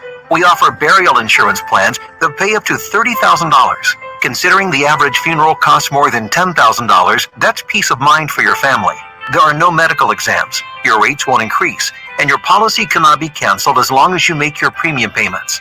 Call now to get approved in minutes and ensure your final resting place is more than just a pauper's grave in a potter's field. 800-308-6729. 800-308-6729. 800-308-6729. That's 800-308-6729. Paid for by Final Expense Direct. Has someone in your family lost a job recently and now you can't afford your mortgage payment? Or do you have a rental property and your tenants aren't paying you? Quick Cash Offer can come to the rescue and pay you cash for your home immediately. Yes, sell your home and get cash all over the phone without dealing with real estate agents and risking your safety by showing your home to lukewarm buyers. You don't need to lose your home to foreclosure. If you have any equity in your home, we will buy it and give you cash within days, all in a simple over-the-phone and virtual process. Call Quick Cash Offer now before the economy gets worse.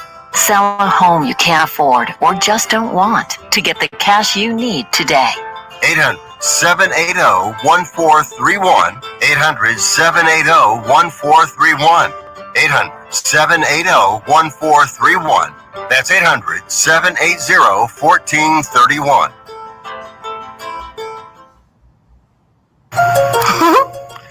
Hey, this is Tori and Terry, and we're with a new show on the legendary KYOK called Marriage Talk with Tori and Terry.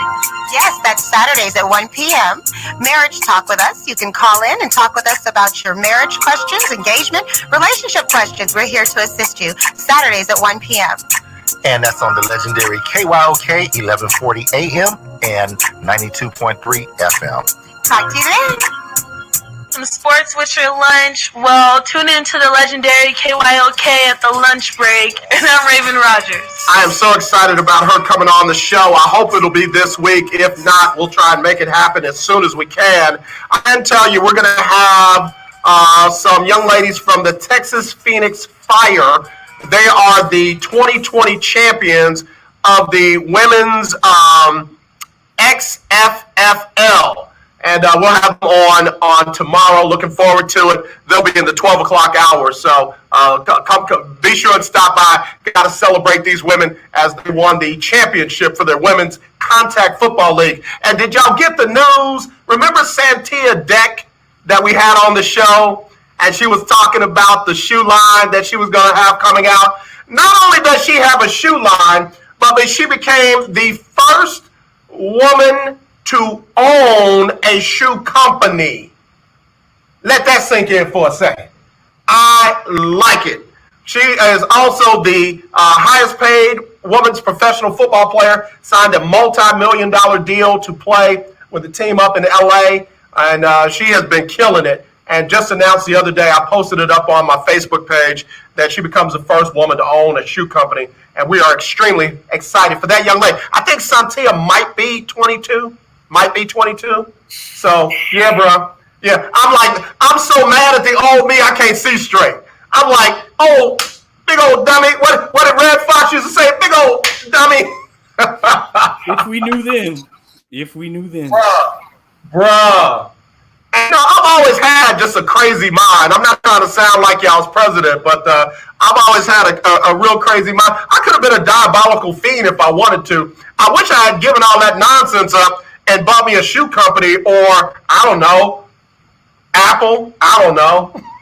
I just wish I had figured out that I was a broadcaster earlier. That's what I would have just wished. If I had been doing that earlier, I think, man, I don't know where I'd be sitting right now, but I'm happy with where I am, and I'm happy about where I'm going. But that's the one thing I wish I had known. That TV, I went into TV first, and TV was not for me. I didn't like it. I couldn't say any of this if I was still doing TV. So yeah, I like this so much better.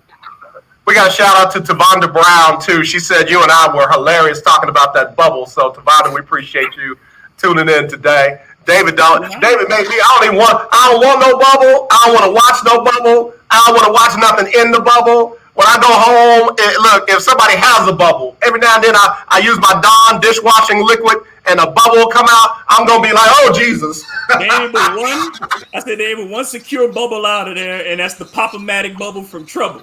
That thing never broke. You can step on it, you can fall on it. That bubble didn't break. So that's the only secure bubble I believe in. Man, I'm trying to tell you, bro, you got me scared about what's going to come out of the bubble. So, David, NFL football, it's like things quieted down after the big deal with Pat Mahomes. Still no signing of Colin Kaepernick after all that energy, after the ransom video by Roger Goodell, after the "we gonna get you" video by the NFL elite players. Still no movement on Colin Kaepernick. Cam Newton's situation is quieted down. Tom Brady's stuff is quieted down. What's going on, bro?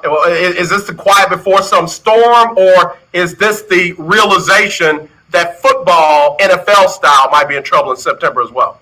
Yeah, I think the NFL is trying to stay as under the radar as possible because the news is not good. The players are more and more reticent about going. The health information isn't great. So I think that the NFL wants everything to stay quiet. I think they probably told teams, unless you are making a transaction, stay out of the news. Don't do anything. Like just be as quiet as possible. And that's why I think Dan Snyder again threw those firings underneath that other press release, because that was going to put some cover there. They don't want NFL. This is the time when they don't want news. You know, the NFL, when they want to be in the middle of everything, they have no problem jumping in. So right now, they don't want to be a part of the news cycle. And I think because every time that they are, it brings up uncomfortable questions for them. And so the longer that nobody's asking Roger Goodell a question, the longer nobody's bothering Jerry Jones, the longer John Gruden ain't got to be in front of a microphone. Man, the NFL is happy with that because they have a high likelihood of somebody saying the wrong thing when put on camera.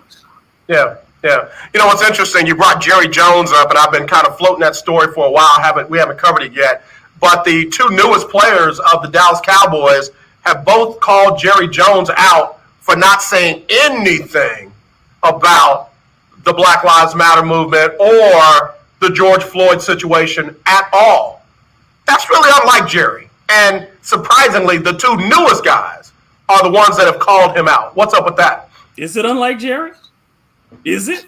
When has he ever spoke up on a social justice issue? Now, watch this. But hold on. I didn't say he was going to speak up about it. But Jerry normally has something to say about everything, even if it's the wrong thing. Like I said, I think that the NFL has told every owner to shut up. Just shut up. Have you seen any of them? True. You really might be on the Have you seen any of them? Not one. In their communities, you're not seeing them out there. You're not seeing them out there doing anything. And I think that the NFL is what it's doing is, and this is my belief that it's on the political side. They knew they see Donald Trump's ship sinking in one way. The polls don't reflect that he's likely to win. So you shut up and you let whatever's going to go down with him, because he's doubled down on the racism. They don't want to be seen with that. Even if they ride with him privately, they don't want to be seen with that. When November comes and the election is done, watch how many things start to change again in one way or the other. If Trump gets reelected, watch the NFL change back to what it was. If he does not, I still expect it just to be more PR side. They'll still keep doing the PR. But these dudes, their money is invested in keeping the status quo. So why would they be out there talking about the people that feed them? Bruh, you just made me see that whole Roger Goodell video, part 2, with, yeah, we said Black Lives Matter, and they do. But really all lives matter, and we are for all lives mattering. I could just see the whole thing. I could see the people stripping the Black Lives Matter off the court and I could see that whoever does the sewing snatch those patches off the back. I mean, the whole thing can change in November with one vote outcome. Everything. It's. I'm telling you, the owners of these major sports. Who are they? We know who they are. David. We know where their interests lie. We know who they've donated to. So that's what from day one of all this, I said none of this matters if in November, when it's election time, they do the same stuff behind closed doors that they've been doing this whole time. It doesn't matter what you say in public. It matters how you vote and what policies you support. And they could all, every last one of them, if they wanted to right now, you could have a statement from the NFL and its 32 owners and say, none of us support the re-election of Donald Trump because of this, that, and the other. And it ain't going to happen. It ain't going to happen. It ain't going to happen in the NBA. It ain't going to happen in the NHL. It ain't going to happen in Major League Baseball. It ain't going to happen at the YMCA. It ain't going to happen in the only place where you might get that is at the rec league on outside in downtown Houston or something like that. But every other owner of a team in a major league, they ain't gonna say one word until November, until it's over in November. Bro, we got to get ready to go. But I remember when the coolest thing with sports and politics was when President Barack Obama gave his picks for the Final Four. I mean, for the March Madness. I mean, that was just cool. That was just really, really cool. And since then, it has just become, I don't even know. We ought to do that, David. We ought to do a segment where we talk Final Four. Final Four. The coolest things that presidents had done before now in the world of sports. That's a short list. That's a short list.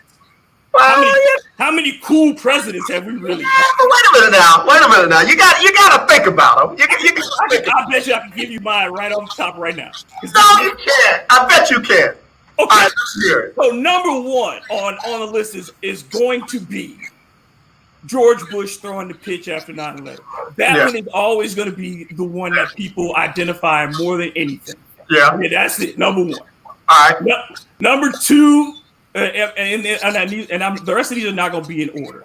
But number two is going to probably be, the president calling the Olympic team in 1980 after they beat the Russians. Okay. All right. That goes up there because of that event.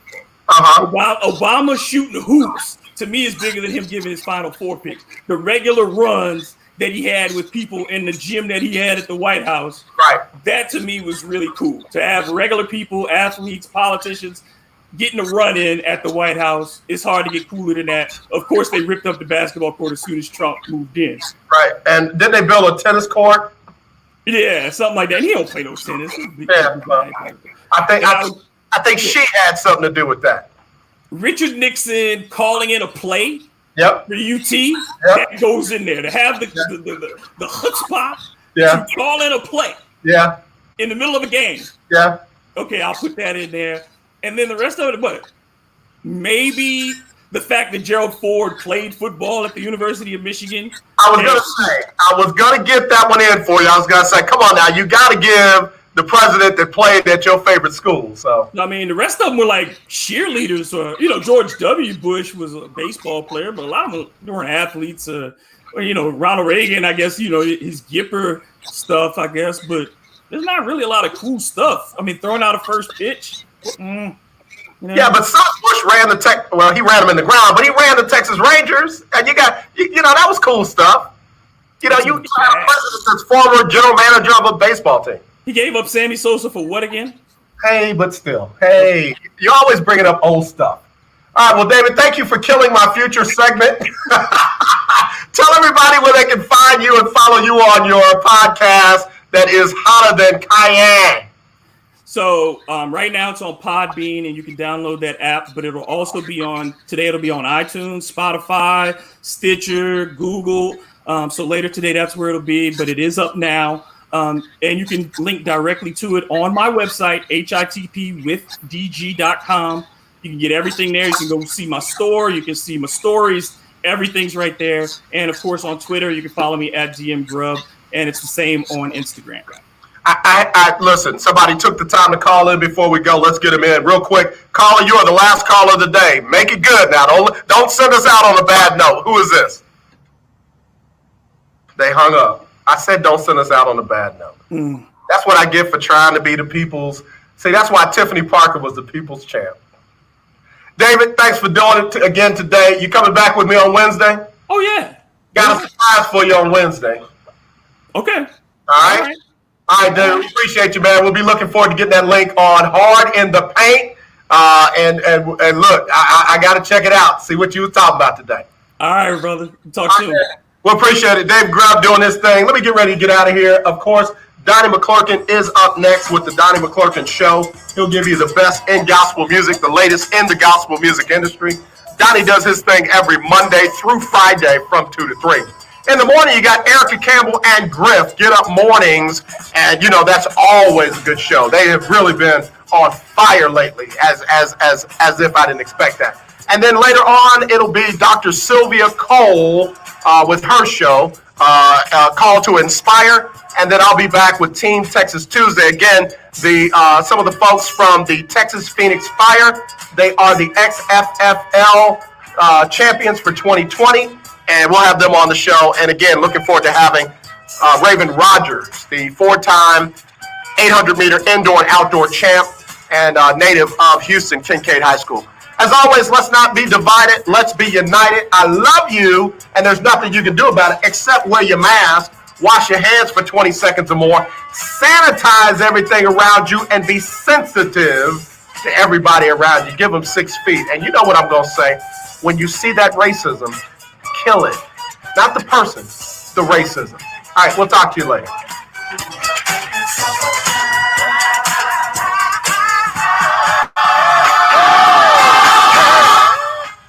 All right, y'all. I hope y'all enjoyed the show. I had a lot of fun today, man. David was on fire today. He brought up some really good points, though, about a lot of different things, which is one of the reasons why I love having him on the show, and I love having you all on the show as well. Donna Coleman-Holman, really good points. Kimberly Armstrong, really good points. El Michelle, you set them on fire.